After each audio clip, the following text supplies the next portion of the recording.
मनीष तो जीवन रे करिथिबा एही पाप पाई कुकुर मांकड़ जन्म नियंती।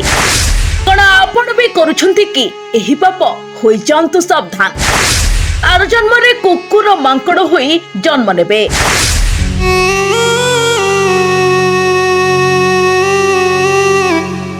हाँ क्या मनीष जीवन रे निज अजाणतरे अनेक भूल करिथाए। किछि भूल किछि पापर क्षमा थाए, हेले आउ किछि भूल और आउ किछि पापर क्षमा न थाए।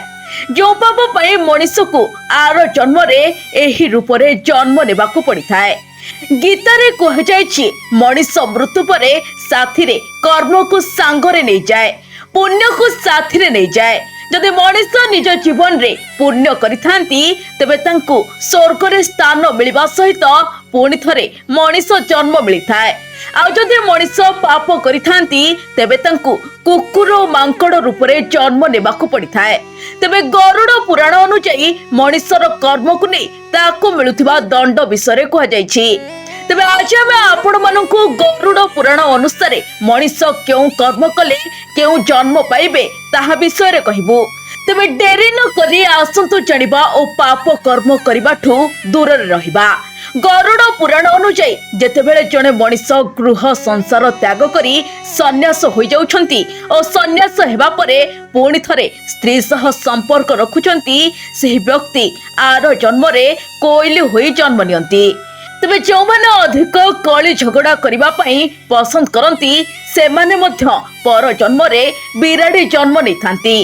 तेणु बिना कारण रे कहा सहित कली झगड़ा करंतु नाही, भगवान आपणक उपरे असंतुष्ट हेबे। जो माने बिना कारण रे अन्य मानक उपरे राउ राउ होइथांती सेमाने पर जन्म रे काउ जन्म नेथांती।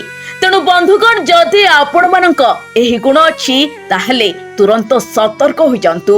जो लोक माने अधिक लोभी स्वभाव रो होइथांती सेमाने पर जन्म रे छेली होई जन्म होइथांती। जो माने पर नारी किंबा पर धन को हरण करिथांती सेमाने पर जन्म रे कंकड़ा होई जन्म होइथांती। जो माने अन्य लोकंक प्रति हिंसावाद और घृणा आदि आचरण करिथांती सेमाने पर जन्म रे कुकुर जन्म नेथांती। जो माने पिता माता को सम्मान दियंती नहीं सेमाने पर जन्म रे मुक होई जन्म होइथांती। जे अन्यर जिनिस चोराई नेउथांती से पर जन्म रे कुकुर होई जन्म नेथांती। Bureau report BNS live.